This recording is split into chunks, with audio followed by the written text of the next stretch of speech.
Let's move on to the second part. Cleaning him. This is what I like to do. I like to chop off his head next. This one's fairly small.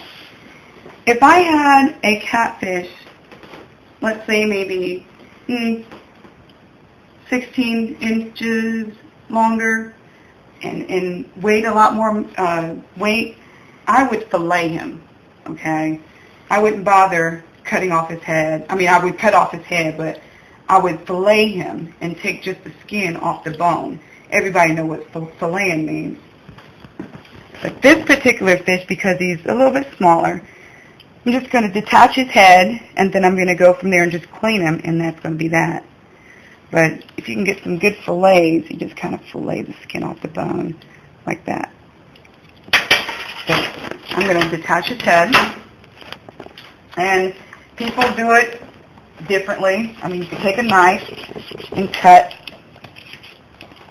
But this particular knife isn't strong enough, but my hands are, so I'm going to break his neck. Twist it around and around. I know it's all blood and guts, people, but hey, it's not going to kill you. You can always wash your hands. And there he is.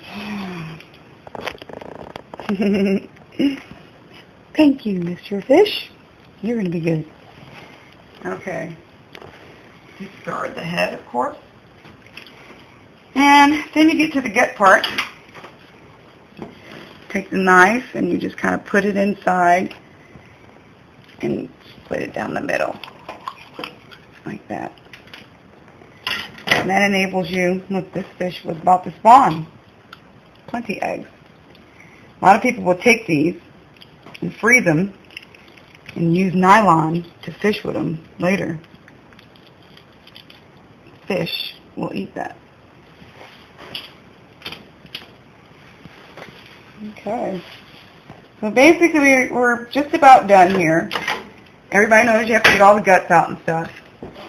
One thing, the pretty much last thing I want to show you about cleaning catfish. Catfish have what you call mud lines. And it's their veins. They're called mud veins. And they have one going down the side, each side of their body.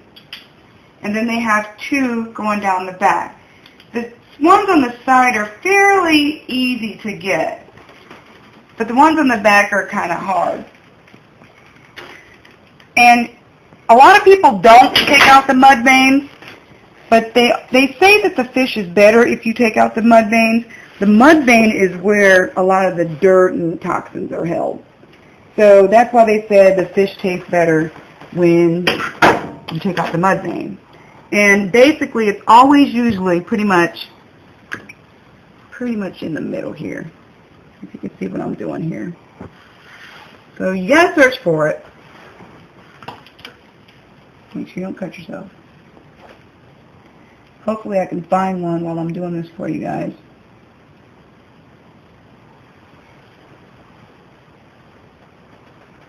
I don't seem to be getting one. It's white. Usually look like this right here. And I think that's his side one. You just kind of grab it. I think that's it.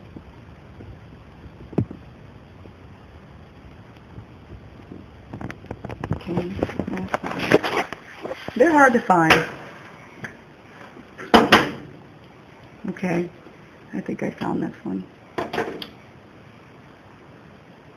Here it is. It's white. There it is, poking out. And that runs all down the side of his body. And you just get a good grip, and it's probably going to tear. This thing's probably not going to cooperate here, but let's try. See? You just take it, be gentle, and you pull. Watch his body.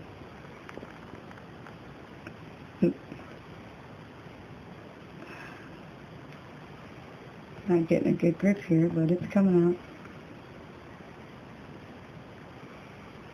Nope, not getting a good grip.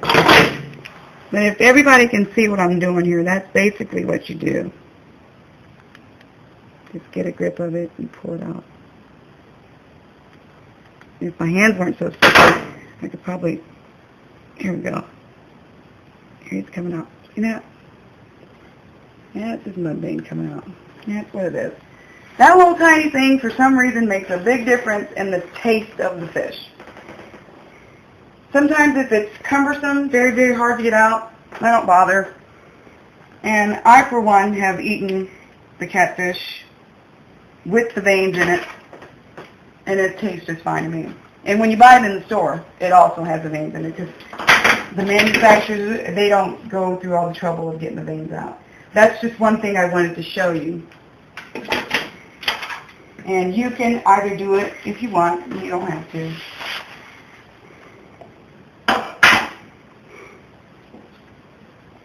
That's basically it. The next thing I'm going to do, I mean, he's pretty much done. You clean the guts out real good. And I like to take this back fin off, and you can just cut it. And I'm being a little negligent here.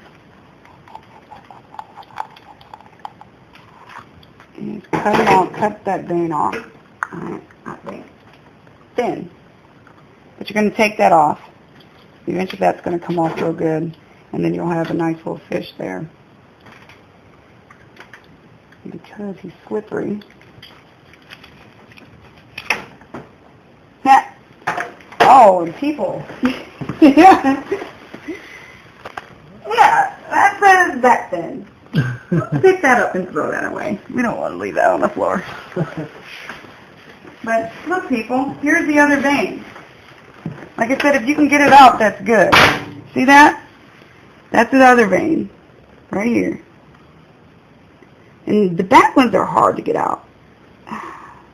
And they always tear.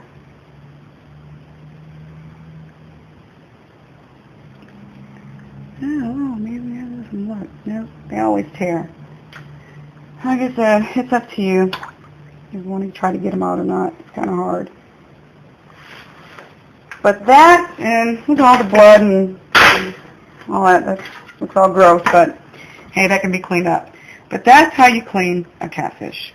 That is the proper way. And I don't think I've missed anything.